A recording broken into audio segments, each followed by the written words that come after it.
Hi, hello, and welcome. I'm Lisa, and today in this video, I'll share more about the Wheel of the Year festival of Beltane, which is also known as Walpurgis Night, at least here in Germany. And it's one of the 8 festivals of the Wheel of the Year, which in its entirety represents the cycle of life and death and rebirth. Because when we think about it, winter solstice being like this darkest, lowest point of the sun at the horizon, energetically comparable to menstruation and to the dark moon, and then moving all the way up to the peak point of summer solstice and celebration, and also starting the harvest, and then back down all the way to the winter solstice as an ongoing cycle. And in this whole cycle, Beltane represents this moment of blooming, of everything coming into full bloom, the celebration of our life force, of our sensual pleasures, our sexual pleasures. And in this video, I'm going to share more about when we celebrate it, why we celebrate it, and my favorite rituals of this time of year. In case you don't know me, I'm Lisa Yara. I'm a menstrual wisdom and pelvic care specialist and a soul-based life coach.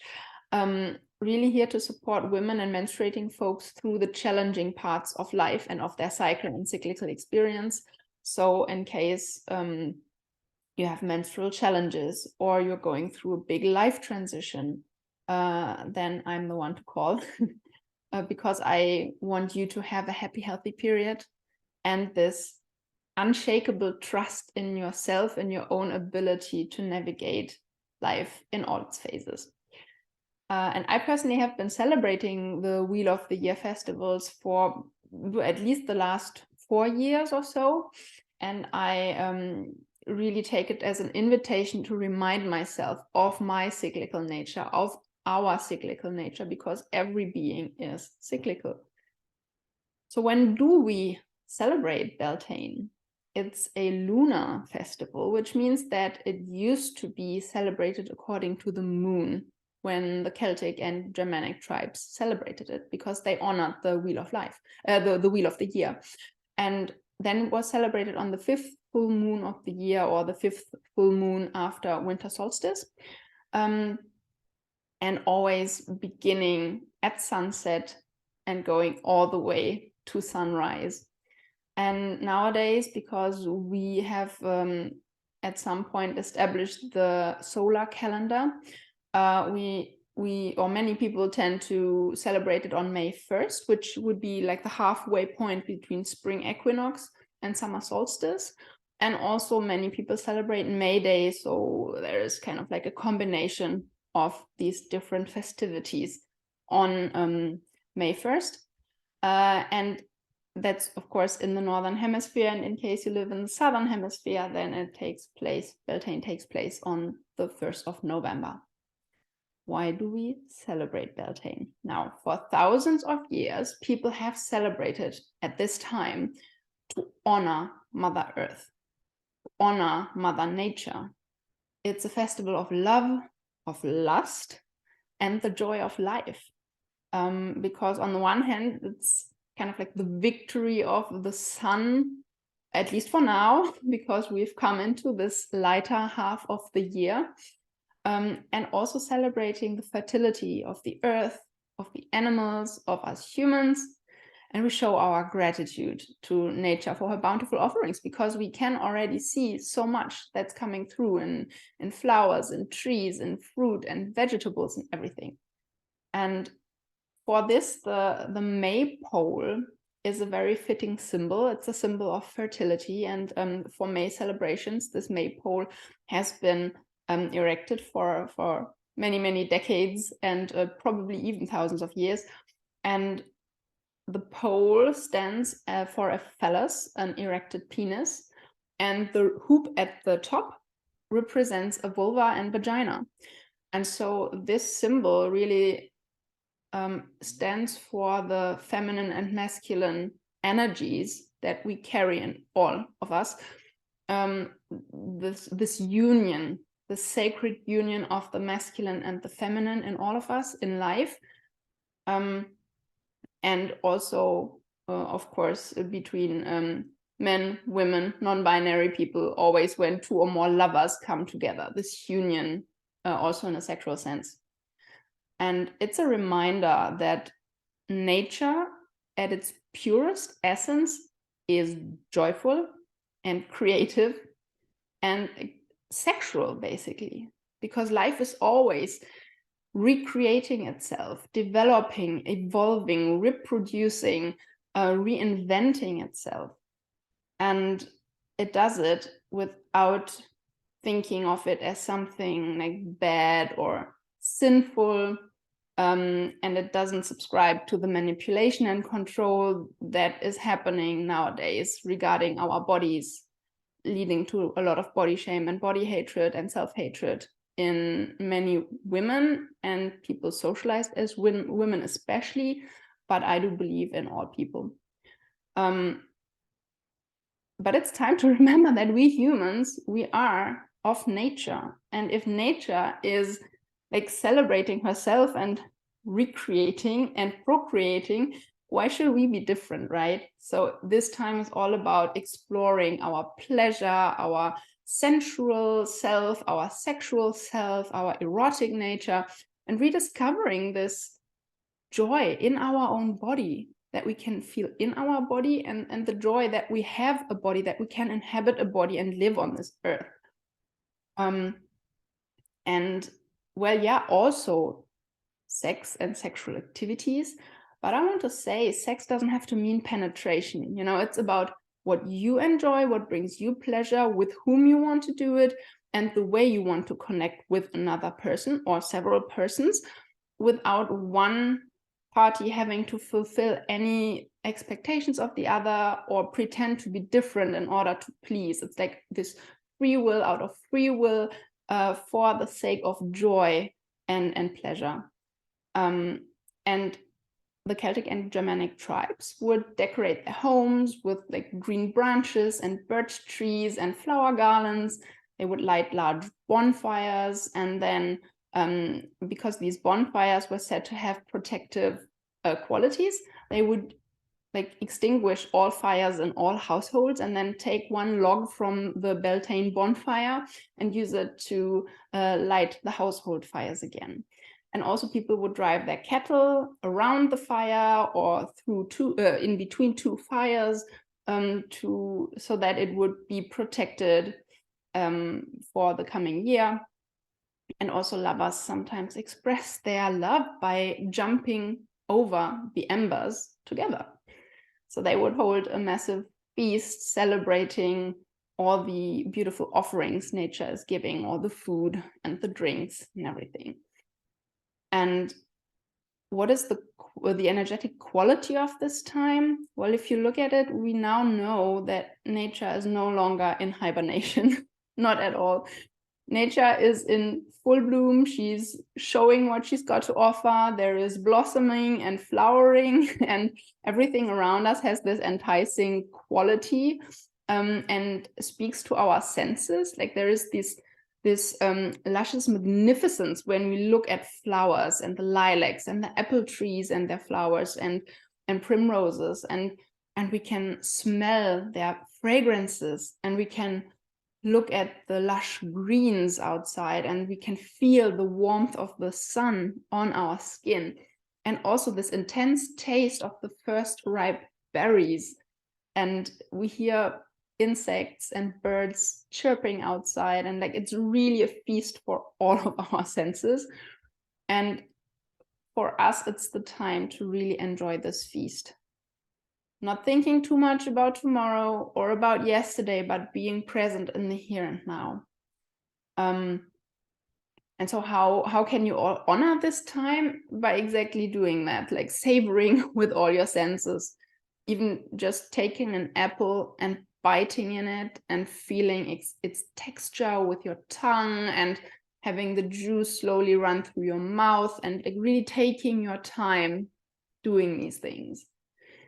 Then a wonderful way is to express your joy of life. You might have to find out what you feel joyful about in the first place, but like follow your joy, do more of what lights you up.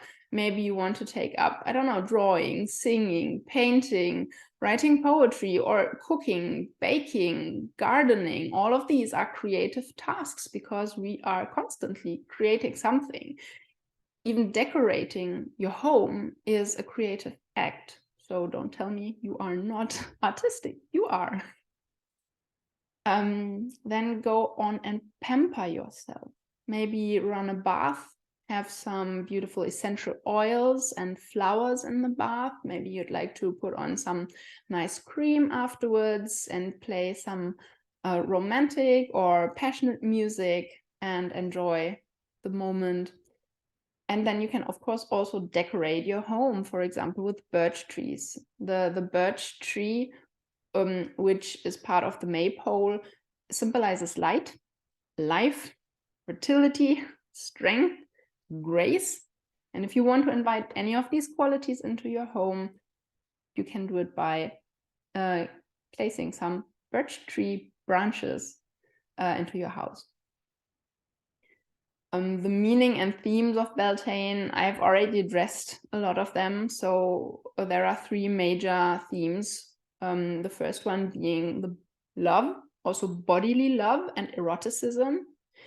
The Celtic and Germanic tribes used to celebrate this time as a pure expression of fertility, and they would hold, like when they held these gatherings that I talked about, they would then come together in pairs or threesomes or even more to make love out in the open, next to the fire, in the fields, in the forests, under the starry sky, and in the hope that this human fertility would then trickle down into the earth and make the ground fertile as well to have a good harvest in autumn.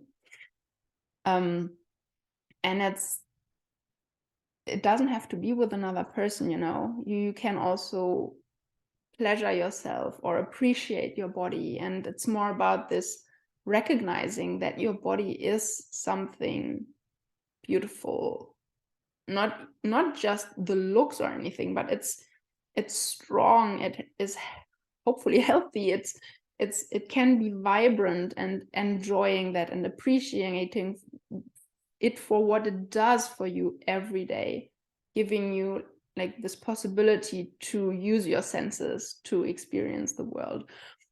And in our society, this can be extremely difficult, as I mentioned, especially for women, people socialized as women, people read as women, that they are sexualized, objectified, and it has almost been made a taboo to talk about sexuality and pleasure, woman's pleasure, a woman's sexuality. And so this has led to a lot of psycho-emotional turmoil. Like, we are turning this towards ourselves, and I'm no excuse. Like, I have that too. This extreme like body shame and body hatred and thoughts running like crazy, criticizing myself all day. And you know, we have been taught, especially in societies with belief-based religions like Christianity, like Islam, like Judaism, like the female body has been deemed sinful, shameful, something that needs to be suppressed. And so the first thing I do with my clients, for example, and it doesn't matter whether they come with menstrual pain or whether they come with pain during sex or whether they come with incontinence, the first thing is helping them feel safe in their body, because of all these inhibitions we hold, we don't want to be in the body, and I'm not surprised we don't want to be. It can feel excruciating to be in a body when we are experiencing shame. And so the first thing is to do is to make the body a safe place again. And you can start by even just like allowing yourself to touch your skin.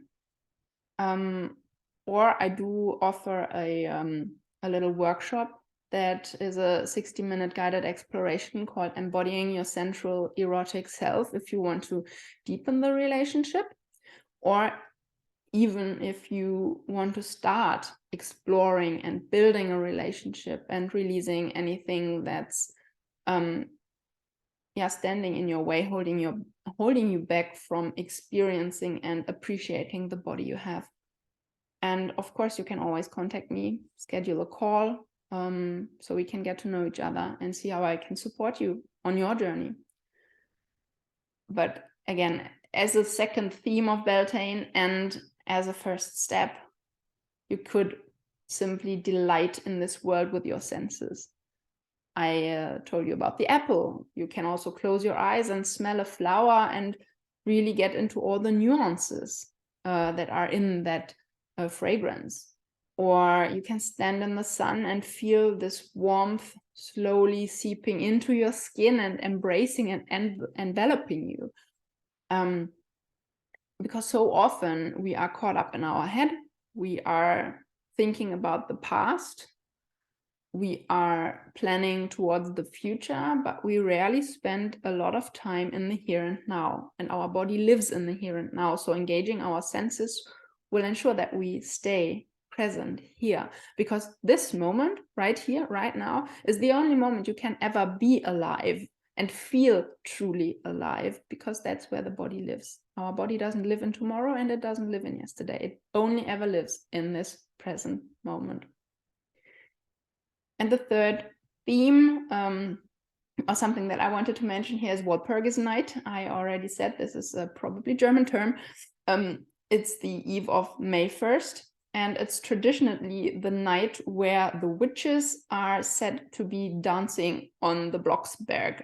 Blocksberg being a mountain range in the Harz Mountains in Germany. And they were said to come together and copulate unashamedly and without inhibition with their lover, the devil, and really showing themselves as these shameless beings. And for me, this simply shows the demonization of female sexuality again, because that is a characteristic of these belief-based religions, at least like the way it's said in the Bible. Not everybody lives it, but the way the institution church and the Bible have set it up, a woman's sexuality is heavily tabooed and demonized even. And to me, I think it's really about depriving women of the joy of their own sexual nature, having them be afraid of their own power, not recognizing their power, and even it's mindfuck really, but through demonizing the body, the female body, making them restrain themselves, so they don't even have to control, because we do it to ourselves. We are so occupied hating our body that we cannot access our true power anymore. And I am definitely here to change that. Because as the Celtic and Germanic tribes knew, we are life, we are cyclical, we are powerful. And I want you to remember that you are. And again, if you are suffering from body shame, body hatred, guilt, self-hatred, send me a mail and let's get in touch. I would love to support you. And last but not least, my favorite rituals of this time. And the first one is dancing. And you can do that on your own, or you can have a party with friends, but consciously dancing and shaking it out, shaking everything off, imaginally, in your imagination, shaking everything off that's holding you back, or with which you are holding yourself back, playing activating music, even drumming, salsa, passionate music, anything that you can use to really break free from the shackles, so to speak. Or even using this like using erotic, sensual movements to seduce yourself and to nourish and also appreciate your body. And then a practice I call taking off old clothes, meaning you stand in front of a mirror and then you envision yourself taking off piece by piece of your clothes. And with each piece of cloth, you drop one thought or one belief that's holding you back. And you can, of course, support that by actually taking off your clothes and pieces of cloth, but you can do it either way. Really taking it off and saying, I release the feeling of not being good enough. I release the thought of I'm not worthy of this. And then see however many want to come up. And the last one is braiding. I love braiding colorful ribbons. So you just take some colorful strings or pieces of cloth and you braid them together, and then you can hang these ribbons in your home, on the balcony, in the garden, just out in nature, in the forests, and whenever you pass by, just have your eyes delight in the colors and be reminded that this life really is about joy and enjoying it. Yeah. So thank you for listening. I hope this was interesting. If you liked the episode and found it helpful, subscribe to my channel, activate the bell, and maybe even share it with a friend who would love to get to know this ritual of Beltane as well. And if you personally want to realign your life with the cycles of nature, this wheel of the year that I've described, or with the cycles of life, or even with your personal cycle, whether that's the menstrual cycle, if you menstruate, or whether you are post-menopause or don't have a uterus, then it's the moon cycle. But if you want support, be supported in realigning with that, I write a free personal letter every week in tune with the moon. It's called Soul Mail, and you can subscribe to that below. I wish you a beautiful day and much love. Bye.